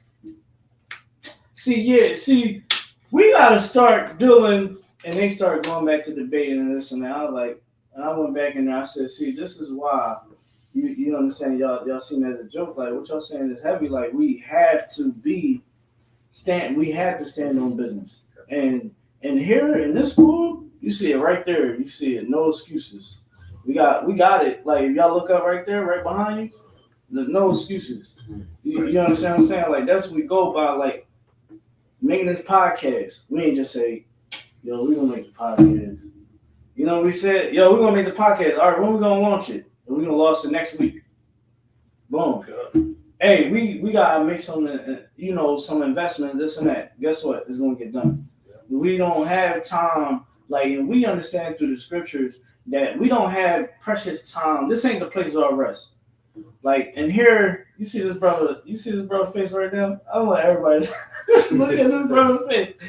This is the face of a brother that is doing nonstop. He's at those slaveries. We call it job of slavery. He had that slavery. He got to take care of home. He is home with his kids. He's a family man. You understand? And more importantly, he has to do the work of the Lord. Being there for the people. You know what I'm saying? This is where every man face, how y'all face look, how all our face look in this room, this is how we all should look. Because this ain't the place of our rest. We gotta make it to the point where we be like, you know what? Man, I don't gotta do so much work nowadays. You know what I mean? Everybody already understand it. But until we get there, we gotta go hard in the paint, man. We gotta go hard.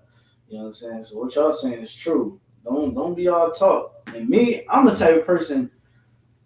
Like I have a lot of sisters. They be like, man, you got real strong views against women. I'm like, only if you understand what I say to men.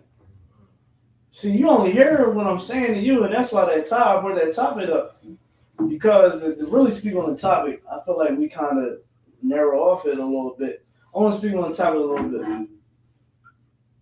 Do men disrespect women nowadays? Do we treat women different? Yes. Why? Because you are dropping that neck for anybody. Anybody can hit. I go on your social media page. I see everything before I even hit the sheets with you. That is disgusting.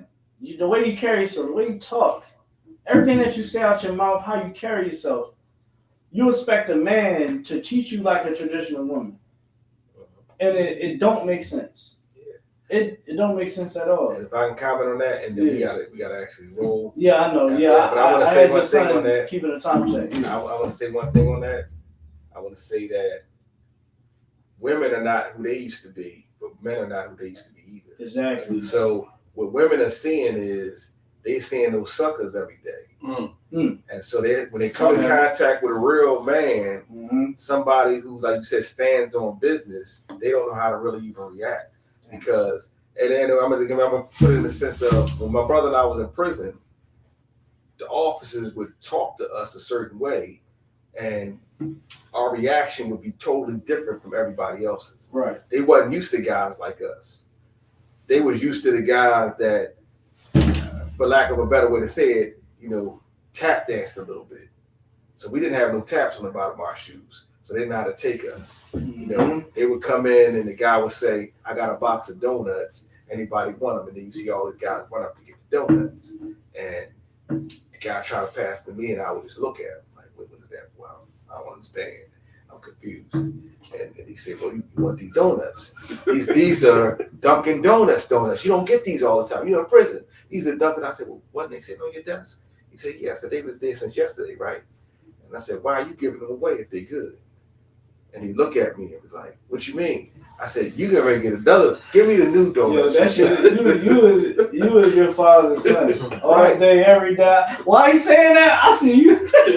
But you understand what I'm saying? You understand what I'm saying? So they didn't see, they had never been in contact with, so they didn't know how to really take us. Yeah. When our women, they grow up, being around their mothers who've had one sucker after another come in and go out, or they've been around these guys, they've been looking at these guys, they've been looking up to these guys that ain't worth looking up to, and then they get a real individual who, like you said, stand on business. He comes across as a man, and then they try to talk to him or treat him like all the other guys they came in contact with. You know, it's always going to be conflict because these individuals coming, they are men. You know, they're not going to accept certain things. They're going to be like, we going out. And she going to come out with the shorts on. They be like, oh, girl, go change your clothes. You can't go with me looking like that. Right. And they don't understand where that's coming from because every other man wanted to see their butt cheeks. Yeah. Every other man wanted to see their breasts. Yeah. Now they got a man who wants them to dress modestly. And they got somebody, they don't even know how to handle respect from a man or love or things like that when they've never had those things in their life. You know, I think if you go in, it's a movie that come on with Richard Pryor.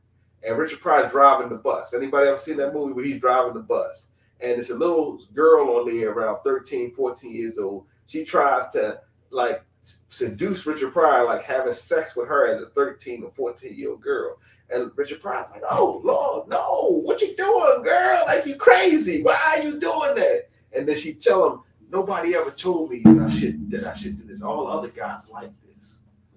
And Richard Pryor said, he says to her, he looks at him and says, that's terrible. That's terrible. You should never have to do that. You shouldn't have to do this. They don't have men in their lives that's going to tell them the right things. All men that they have is the ones that want to see the sexual stuff. They want to see them gyrate, twerking, or whatever they call it. And when they get a real man and they like somebody who really cares about them, the women don't know how to react. Sometimes they run away. They run away. And just like men, they come into the game with this preconceived notion that all women act that way. And then when they get a woman that they can trust, you know what I'm saying? They start believing the hype. You know, one guy told us in prison one time, all black people on welfare. We had this debate for a long time ago. I said, only the black people you've been around is on welfare. Right. Nobody in my family is on welfare. At the time they wasn't. At times they was. But at that time they wasn't. And it's a lot of times who you've been around is how you see the world. So some women will say all women cheat because that's all they've been around was women who cheat on their husbands and their boyfriends. They've never been around a woman who was a good woman. Then you have some guys who believe women are all a certain way because that's all they've ever been around. And then they step out of their zone, their comfort zone, and they go around people that's different and they don't know how to interact with those people. And it comes off as disrespectful. It comes off as I disrespect you, but I don't know anything else. And with that, brothers, we got to go. So can I just say this last thing? So we ending on, you got to tell people what they need to hear, not what they want to hear. That's right. And we came in on, we got to compromise with people, particularly within our community, with who we can in order to move things along and get things done for the betterment of the community overall. And we appreciate y'all inviting us. Yeah, We got to go on to the next thing.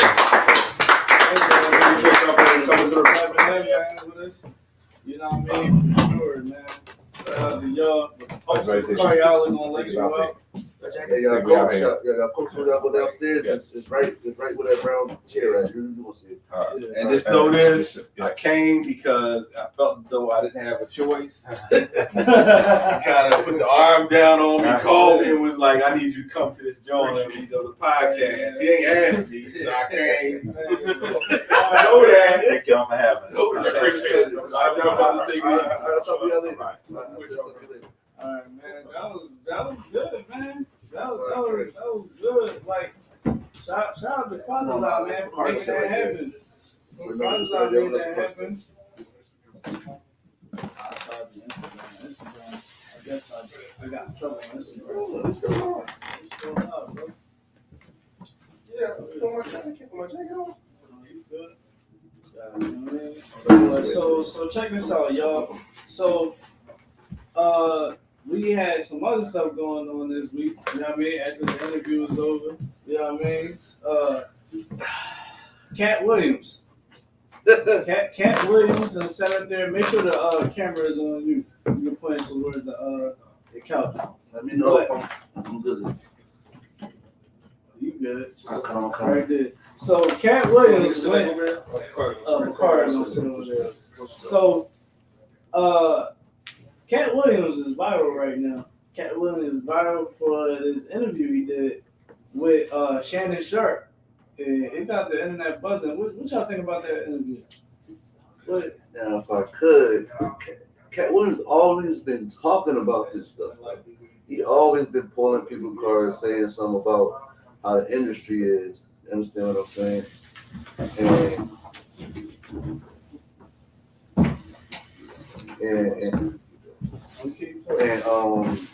And they always used to call him crazy, right?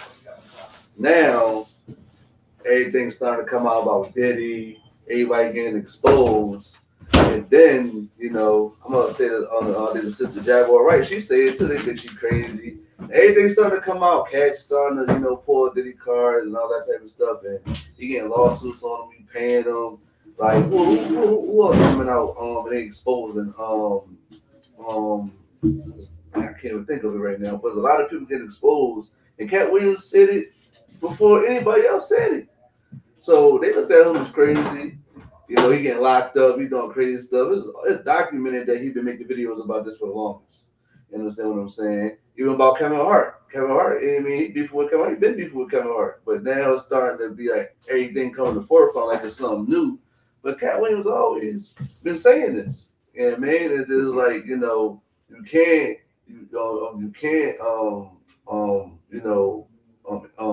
exclude it because, you know, he's in the industry. Why would he just make something up or say anything that's crazy and this and the third? Because he's in there. He's speaking against it. You know what I mean? It's like everybody think that he's crazy or something, but he ain't crazy. You know what I mean? He got a sound mind. He's saying what he can say. He don't do hard drugs. He don't really drink like that, all that type of stuff. He got a sound mind. So it's not like he lying about anything. All that stuff is true. You know what I mean? It's crazy. People have been pulling so much receipts to the point where people pull so much receipts. People pull the receipts of him running a 4.4 in the gym. He ran a dash recorded 4.4. He's 52 years old. I'm dying. I'm like, yo, you can't. I don't know if that was real. Listen, I doubt it. For a 52-year-old man. I'm gonna say it again. I doubt that was real. For a 52-year-old man running the way how he was, 52. My dad ain't running that 52. He not running that 52. And 4. I don't think you understand how fast that really is. But you know what I mean? Like, one thing we gotta remember about the internet and social media, it's for entertainment. Yeah, it's for entertainment. Right. I look at Cat Williams the same way I look at Charleston White. He is a comedian. And it's his job to make brothers and sisters laugh. Now, at the same time, a lot of what he said was true. You know what I mean? I don't think he told not one fat Faison lie. So when he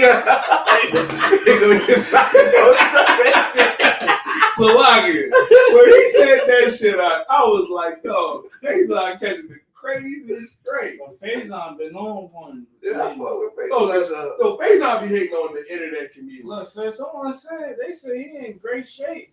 I'm trying to tell you, I seen that No, video. I know Cat is in great shape, but I'm talking about a 447. Nah, I mean, all I'm gonna say is that joint wasn't slow. It wasn't slow, but I'm gonna tell you something. That joint wasn't slow. I'm gonna tell you something.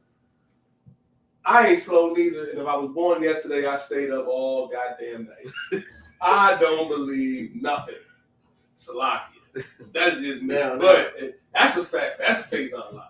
Right. But back to what we were talking about with Cat, like, it's all entertainment. And yeah, you know what I mean? What he's saying is, you know, you definitely got the receipts on the joke stealing and everything. Right. And what he said about Steve Harvey, we've been saying that about Steve Harvey for years. Everybody knew that was a lace front. Listen. Like, quite as we all knew that was a lace front. We knew that wasn't his actual hair. Listen, if I could though, when I was young watching the Steve Harvey show, what was it called? Steve Harvey show, right? Listen, you mean? I was like, why is it so perfect? Yeah. I was like, you watching Steve Harvey show, like, goddamn, this high top fade is perfect. Yeah, this is perfect. And which is crazy, right? When he put with Cat Williams, the Mark Curry shit, niggas forget about hanging with Mr. Cooper. Right. Like, that's something that they do, stealing each other's jokes and the hate they have for each other. You know what I mean? Like, it's terrible. It's terrible, but It got the internet rocking. Yeah. Got the internet rocking. Everybody was talking about it. Nobody was talking about how feminine Shannon Sharp was looking. Yo. Like, you know what I mean? Yo, It was he a lot. really was. It was a rough shit. I like Shannon, but we gotta call a spade a spade. And even Cat Williams with the mannerisms and how he talked, it's a rough situation. Yeah, man. Go ahead, Clark. If I could, hey, I mean, you talking about Shannon Sharp. How you notice Cam Newton too like that? Listen, man. All the sports players, All the starting sports to look players, like that. all of them is starting to look like that, They man. starting to look like All that. of them is starting to look ultra feminine because that's what they want our people to look like. That's what they want, and that's why I can't really take it too seriously. Now I go on the social media, everybody's talking about it. Yeah, it's fun. You know what I mean? It's nice to talk about. But what's what I don't want brothers to do? I don't want you to look at Cat Williams or Charleston White or Cam Newton or any of these guys like they're a leader or some beacon when it comes to righteousness and truth, because they're not. Right. They are not. These are rich men's problems. These are rich men's problems. If Cat's joke got stolen from him, so what? It happens. We're people that got our identities taken from us. Right. We're people that have been brutalized and abused for far too long. Now it is entertainment. You see that, call y'all? It is entertainment. You know what I mean? No, That wasn't Come on, man. That wasn't a question. You gotta sit there. We Yeah, already here. You know what I'm saying? Brotherhood, man. God, man. Brotherhood's a weapon. Big shout out to Police Officer 50 call y'all, man. This right here is the man behind the camera. This is the man behind the camera. Yeah, I mean, he's so used to being behind the camera. You a little camera shy, but it's all right. He good. But like we were saying, man, don't get caught. It's entertainment. Quad design. That's really all it is. Right. Now, is it true? I can see it. I can see it. But what benefit does that happen for me? Right. Why should I care? Why should I care if Seth stole your joke? And Seth did steal his joke. Yeah. Steve did steal Mark Curry's, you know what I mean, show and steal their jokes. It happens. That's the nature of the game in the community world. Bernie Mac broke it down. He said, you can't go out there and say your jokes in front of other comedians. They will take it and recycle it. Mm-hmm. Let me tell you something else. A lot of them have writers. Yep. Even the great ones. Eddie Murphy, he had writers. Mm-hmm. Oh, he did. Richard Pryor, he had writers. He had Paul Mooney. Yeah, there's people. You know who was a sodomite too.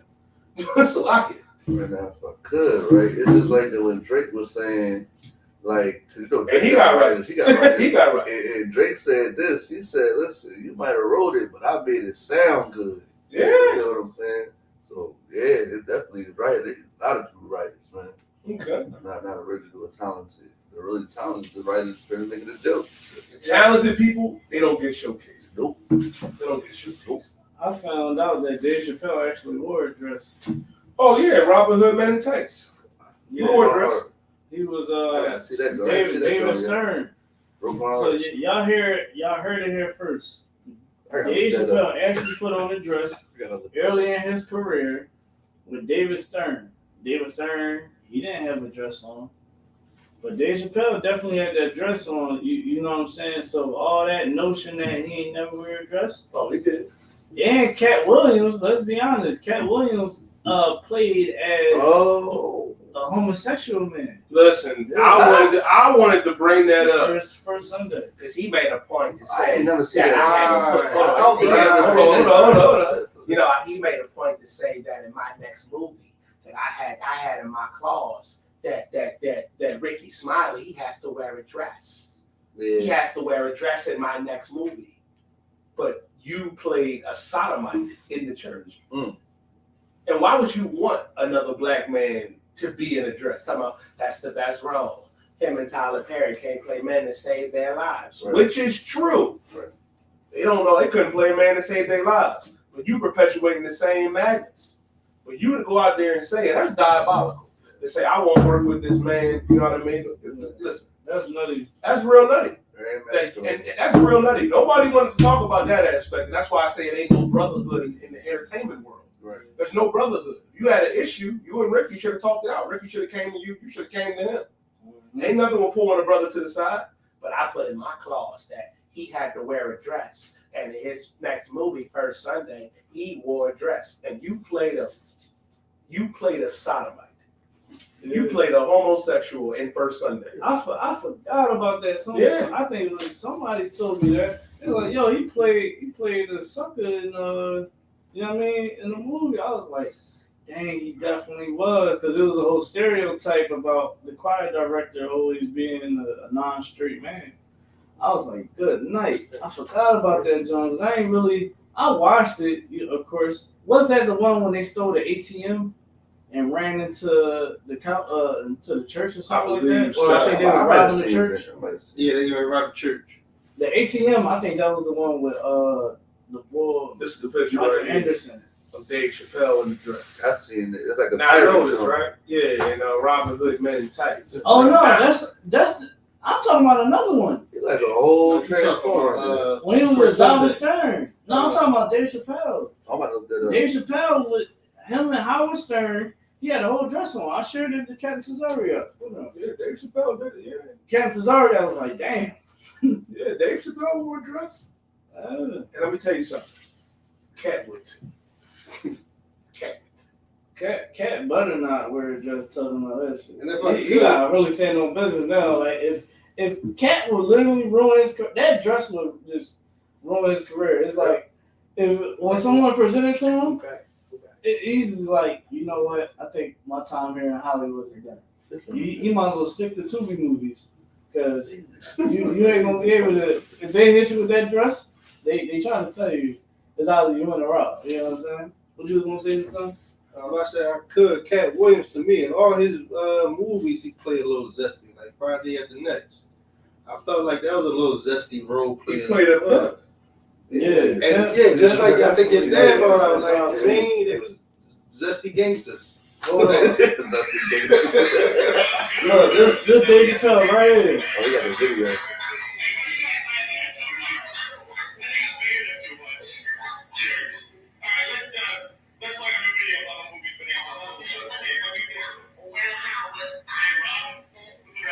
Good night. Good night. Yo, if y'all want Good night. listen, if y'all want to watch the video, right, I'm gonna post it on my story. Follow me at Nakar UPK. It's NAKAR UPK. And I'm gonna tell you what makes that so wicked.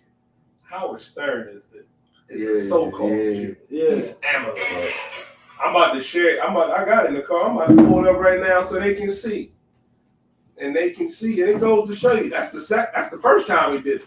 What I just shared was in Robin Hood Men in Tights. Oh, he was wearing dresses. He probably got tired of wearing dresses. He probably got tired of it. Right. But here's the thing. I'm not surprised that he did this, though. Yeah. Neither should any of us be surprised. Got the makeup on and everything. Look at this, right? He got the makeup on, got the lipstick, looking like Bojangles. It's a rough situation. This Dave Chappelle right here. To show y'all, that's Dave Chappelle with Howard Stern. Now, Howard Stern is a Jewish man. Got his, popular radio host, you know what I mean? The devil that the Bible speaks of, wicked as hell. And look at Dave, lipstick, makeup, earrings, got the black, you know what I mean, long gown dress on. That shouldn't surprise none of our people. Because the problem is we look at celebrities and being the standard of morality, and they're the most immoral people. Right. They're the most immoral ones. They're the ones that would do something. What T.C. Jackson say for Cardiology? He said, I may have wore a dress, but I ain't do nothing strange for a piece of change. The fact that you even said I did nothing strange for a piece of change, I know you got bent over. I know you did. You sucked the rod. Listen, that's what they do in Hollywood. Your favorite actor, your favorite rapper, they've had a rod in their face. I pray you understand. Yeah, if I could, like it's all that dress is really, you understand, a way of power. You understand, like they want to have power over you. You know what I'm saying? Like, and that's a real old, weird way of trying to gain power over people. Like the Romans did that. The Romans would be on the battlefield. And after you understand, after the wars fought and they won, they wore them dresses to be able to do that. You understand what I'm saying? They used to go out like, yo, them cats was crazy upstairs. So like You got somebody in the chat. Shout out to the chat. You know what I mean? We were conducting the whole interview. Do this real quick. You know what I'm saying? We was conducting the whole interview, so we wasn't really able to communicate with y'all next week. You understand? We definitely gonna try to be in more communication with y'all. We coming up on the time, but we're gonna rock it out a little bit. I'm gonna address some of the comments in the chat. Some cat, Johan, listen, Johan. Cats like Johan, he talking trash because really his wife is dropping her deck for some other man. You understand what I'm saying, Johan? That's why you got so much hostility with us. Because really, in reality, you know what I'm saying, you wear dresses behind closed doors, especially a man that takes his time. You was on the other live. We clicked that live. Now you come onto a new live. Oh, yeah, y'all wear dresses. A lot of y'all ain't going to say that in person. We don't respect it. You understand? But for sure, that's what I would get into. In Hollywood, man, it's an industry that is ran by Jewish people. Jewish people run the industry. Okay? They run that whole industry, and for sure, they, like you saw Taraji P. Henson, she complaining about her payout. I seen some chick that was on Grey's Anatomy? Yeah. Was getting $500K for a season or an episode? We went into that already. We played that on the last episode. So I gotta bring that back up because did she get that an episode or a season? She got that an episode, 500,000 episode with $2 million bonus. She ain't better than Taraji P. Henson. You dig what I'm saying? She don't got nothing on her. Why? Because it's ran by Jewish people. Them Jewish people is going to make sure that they make you understand that you are a slave to them. You dig what I'm saying? So like with people wearing that dress, you gotta stand on business. If you in that industry, they present that dress to you, man, you gotta shut it down ASAP. And be ready, like really trying to be a celebrity. You gotta, if you want to hit this high tier, and that's the hoop dream. The hoop dream is you get the bag, you be famous, and that's it. You get money, you famous, that's it. No, people is loosening up their integrity to get that status. That's why we see a lot of these artists. It's like, dang man, I thought he was gonna be cool. Lil Baby, come from the trenches of Atlanta. Right, Atlanta don't got a good reputation on a heterosexual thrive, but come on now. Lil Baby getting hugged on by a man from the back. Letting a grown man feel on his booty. At the Diddy party. No, not at the Diddy party. Diddy was there. That was Mike Rubin, the billionaire. Yeah, but Diddy was there. Any party with Diddy is a Diddy party. Rick Ross was there. Yeah. Meek Mill was there. Yeah, they listen. That's a picture with that. Take that. He was hugging that man from the back. He had. They made a sandwich. Listen, and you want to know the crazy part about it? Lil Baby be having a lot of hostility for the fans that pay for his shows. Yeah, don't touch me. That like his content. Oh, don't touch me. Right. You let that grown man fill up on your booty. That's why when Blueface said that, I was cracking up. He said, how you let another grown man fill up on your booty? I said, yeah, that's bars. Because I seen Lil Baby, and I don't like that. Like, one thing, like, with artists, like, we don't got fans. You understand? We got supporters. Someone say, yo, man, I like that song you did. You feel what I'm saying? Or they might say, yo, I like that post, you know what I mean? That video you dropped. You know what I'm saying? They might say, I like that class, whatever. We're going to be appreciative. Yeah, thanks, man. You know what I mean? The water. You got people that really genuinely coming up to you. They fans. You done got them through a hard time. You just sit up there and just straight up, man, don't touch me. Don't touch me. Damn. You know what I'm saying? And I think that's crazy. We talking about Lil Baby getting hugged on by men from the back. Oh man, but he ain't had that energy. He don't got that energy. He ain't had the energy for Mike Rubin, but you know, fans come up to him just trying to take pictures. He got all the hostility for him. When you get invited to the Mike Rubin party, it's no different when you get invited to Epstein's Island. Right. It's the same shit. Type shit. But if I could, no, as a straight man, not even in the hood, if a nigga coming from you behind, you straight up, oh, boy, what you doing? What's up, bro? Yeah, like, you doing like that. You already know, like. Do that to females, man. Do that to females. I mean, somebody do that to me, I'm going to sock them. I put that on my ring. Boom! That was like, oh, you know what I'm saying? I'm like tweaking in my head. Like, that's what a straight man is supposed to do. And a little baby let that man, he's like, hey, baby. You know what I'm saying? The fact that he's cheesing hard, too, was crazy. It was like, everything was out. Gums, teeth. Main man was on that. My thing is, Main man, you know, Mike Rubin playing with his nose. You know what I'm saying? Right. On them ecstasy pills. Right. He feeling generous. Baby knew what it was. You know what I mean? Because they see Meek Mill and him. I'm gonna keep it a being like I don't like talking on Meek Mill because it's like talking on home. But you know what I mean, I don't got no picks. But Meek Mill and somebody and Lil Baby, like they barely having $1 million in their bank account. So like being around billionaires, they not trying to blow that spot. Right. You know what I'm saying? Like being able to have dinner with these billionaires. What's the dude? Michael Crab or something like that? The dude that on the Rob, you know what I mean? All them cat, like he don't want to lose that opportunity they got. So whatever come with it. You know what I'm saying? They gonna take that. And if I could too, they had a picture floating with Meek and Diddy. Yeah, with clothes on. Little Meek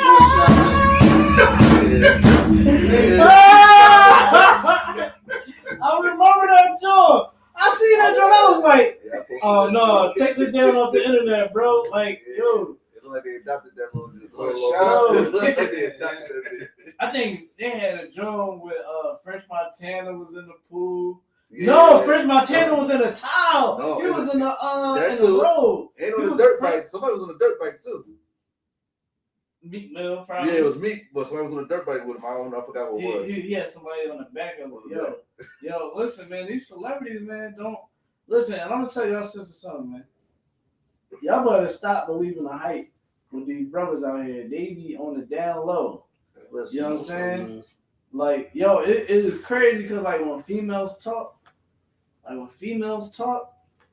they get the tea from them homosexual dudes, them flamboyant cats. Cause I remember growing up, my older sisters and them, they had their friends. They was telling me they was having conversations. I'm just dead. They used to be like, yeah, such. Yeah, he. They was like, yo, look at him. They go to their page. I'm like, yo, I never think Main Man would be on that tight time. You know what I'm saying? I'm like, tell you, what? You know what I'm saying? Y'all females about not stop believing the hype, man. Get you a real nigga from One West. if you qualify, but still, right. You know what I mean? Seek the kingdom of heaven. That's about the time, though. Yeah, right. I appreciate everybody coming through, man. I mean, I appreciate Officer 5,000. You're dying. We got Officer in the car for 1,000. Officer Quadazar Karab, Officer Bakariala, Officer Nathaniel, Officer 50. We're going to be back next week. We're going to have more special guests, you know what I mean, coming throughout the year for this season of Street Talk. And with that, anything in the car? No, man. I'm all right. No sweat. Shalom, Israel. Shalom.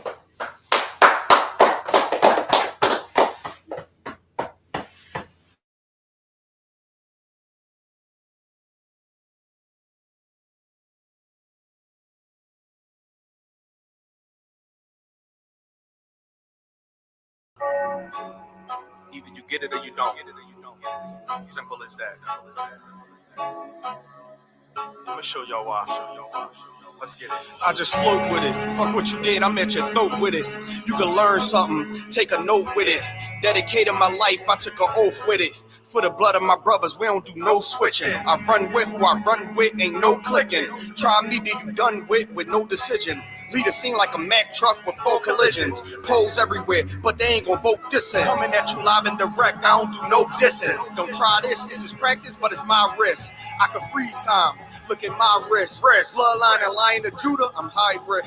cause I'm the go-to. Trying to reign forever, man. Who chose you? Who chose you? Niggas thinking that they high, I say I'm cold too. Never go against the cold or it's cold blue.